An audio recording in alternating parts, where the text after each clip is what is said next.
Parole aux jeunes dans le 18h10 politique. Bonsoir Thibault Longeon. Bonsoir. Vous faites partie de l'équipe de campagne de François Asselineau, le candidat de l'UPR, l'Union Populaire Républicaine. Alors, soyons clairs, c'est pas le visage le plus connu des 11 candidats à la présidentielle. Aux dernières européennes, l'UPR a fait 0,41% des voix. Pourquoi l'avoir choisi ?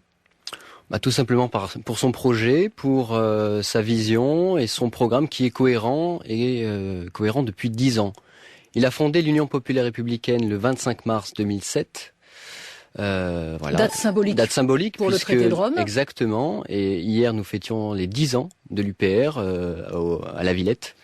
Et il y avait 6500 personnes d'ailleurs, et avec des retombées médiatiques qui sont bien moindres d'ailleurs que celles... Vous êtes là. Et je suis là effectivement pour en parler. Donc c'est plutôt bien. C'est exactement, mais donc j'ai choisi François Asselineau pour sa cohérence et son projet qui n'ont pas bougé depuis 10 ans. La sortie unilatérale et sereine de l'Union européenne, de l'euro et de l'OTAN, tout en ayant à soin d'avoir un rassemblement de tous les Français par-dessus le clivage droite-gauche. Alors François Asselineau dit volontiers qu'il veut sauver la France. C'est en quittant l'Union européenne qu'on sauve la France ? Oui, c'est en quittant l'Union européenne. C'est une prison des peuples, puisque les Français sont ligotés par des traités européens que les dirigeants français ont signés dans leur dos, sans forcément les consulter. Effectivement, c'est en sortant de l'Union européenne que l'on récupère cette souveraineté, cette liberté qui est due au peuple français. Mais ça, tout le monde le dit, le Front National le dit en particulier. Qu'est-ce qui vous différencie du Front National ? Tout le monde critique l'Union européenne, c'est possible. Mélenchon critique l'Union européenne, le Front National, Nicolas Dupont-Aignan, le Front National, mais qui propose d'en sortir ? Il faut bien regarder à la loupe le programme. Marine Le Pen. Marine Le Pen. Non, il faut regarder ce que dit Marine Le Pen. J'ai regardé tout à l'heure une interview de Marine Le Pen au Parisien, au journal Le Parisien, devant des lecteurs du Parisien, et elle dit « Je suis européenne, je suis pro-Europe, mais je suis pour une Europe des patries ». Donc ça veut dire quoi ? Ça veut dire qu'elle veut... Tout le monde joue, de toute façon, tout le monde joue dans cette campagne sur l'Europe, en sachant très bien, on surfe actuellement sur une montée des populismes, sur une montée des nationalismes en Europe, et c'est ce qui fait le sel de la campagne électorale actuellement. Peut-être, mais nous ne sommes pas nationalistes, nous sommes patriotes, nous aimons notre pays et nous ne détestons pas celui des autres. Madame Le Pen, pour revenir à ce que je disais, propose de renégocier les traités. Elle propose de changer d'Europe. Or, nous, ce que nous disons, c'est que pour changer d'Europe, il faut l'unanimité des 28 États membres. C'est-à-dire que c'est impossible à obtenir du fait des divergences d'intérêts nationaux. Nous voulons un Frexit clair, voilà. Monsieur Mélenchon propose également un plan A, puis un plan B.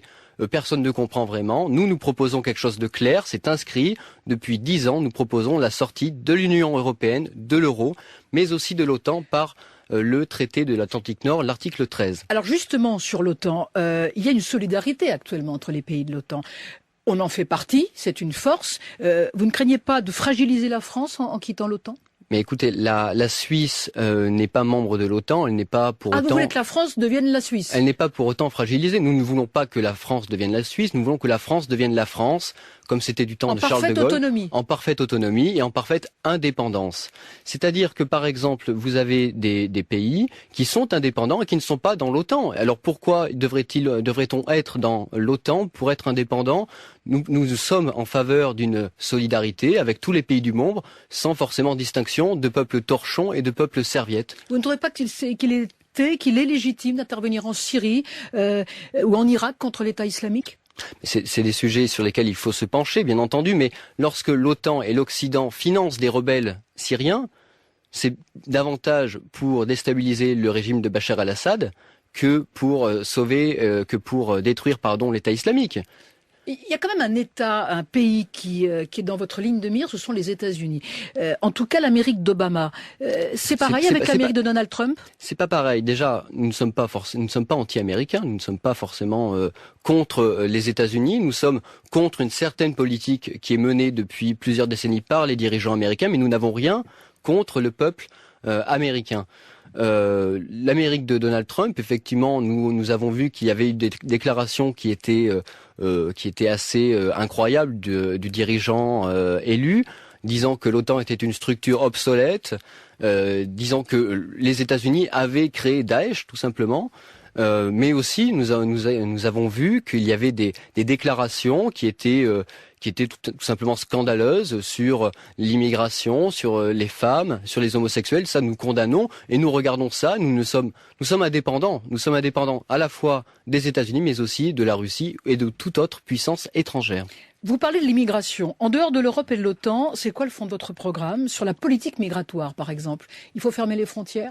Alors, par exemple, sur la politique migratoire, nous, ce que nous disons, c'est que la France ne peut pas décider de sa politique migratoire. Que l'on soit pour ou que l'on soit contre, on remarque que l'on ne peut pas décider de notre politique migratoire. Ensuite, nous, ce que nous proposons, puisqu'il y a des traités européens, il y a des articles... On revient à l'Europe. Exactement, il y a des traités européens, les articles de mémoire 67, voilà, exactement, qui stipulent que la politique migratoire de la France n'est plus décidée par le peuple français, mais par des traités européens. Nous, ce que nous souhaitons faire, c'est avoir un grand débat national sur cette question, qui, à la clé, aura avec un référendum aura à la un clé référendum exactement à la clé, avec plusieurs réponses pour que ce soit nuancé, bien entendu, puisque ces questions sont des questions clivantes, épineuses, et sur lesquelles il faut avoir des réponses nuancées. Sur la dette, on fait quoi? Exactement la même chose que ceci. Parce que la dette, c'est pas forcément l'Europe. Non, la dette, c'est pas forcément l'Europe, effectivement. Mais nous, ce que nous proposons également, c'est d'avoir un audit de la dette, avec à la terme, encore une fois, un référendum à la clé, puisque cette dette qui a été contractée par les dirigeants, effectivement, il faut regarder un petit peu sous quelle forme de mécanisme elle a pu être contractée, et à l'issue d'une grande discussion de plusieurs semaines, de plusieurs mois, un référendum à la clé pour décider. Encore un référendum. Exactement, puisque c'est le but. Pardonnez-moi, comme en Suisse où on fait des... Alors ce ne sont pas des référendums là-bas, ce sont des votations. On prend le modèle suisse quand même un peu. On prend le sur la consultation populaire. Est-ce que c'est si grave? Est-ce que c'est si grave? Je parlais de Marine Le Pen tout à l'heure. En cas de la présence de Marine Le Pen au second tour face à Emmanuel Macron, face à François Fillon, Benoît Hamon ou Jean-Luc Mélenchon qui parle actuellement, vous ferez quoi? Écoutez, il faudrait à ce moment-là que Marine Le Pen ou que Jean-Luc Mélenchon ou que quelque autre candidat que ce soit propose ce que nous proposons. Ce n'est pas le cas. Donc vraisemblablement, nous appellerons... Pas de consigne de vote? Pas de consigne de vote, absolument pas. Il faudrait que Marine Le Pen propose la sortie de l'Union européenne et un programme de rassemblement par-dessus le clivage droite-gauche. Ce n'est absolument pas le cas. Merci beaucoup Thibault Longeon. Merci beaucoup. Membre de l'équipe de campagne de François Asselineau, qui fait donc partie des 11 candidats à l'élection présidentielle.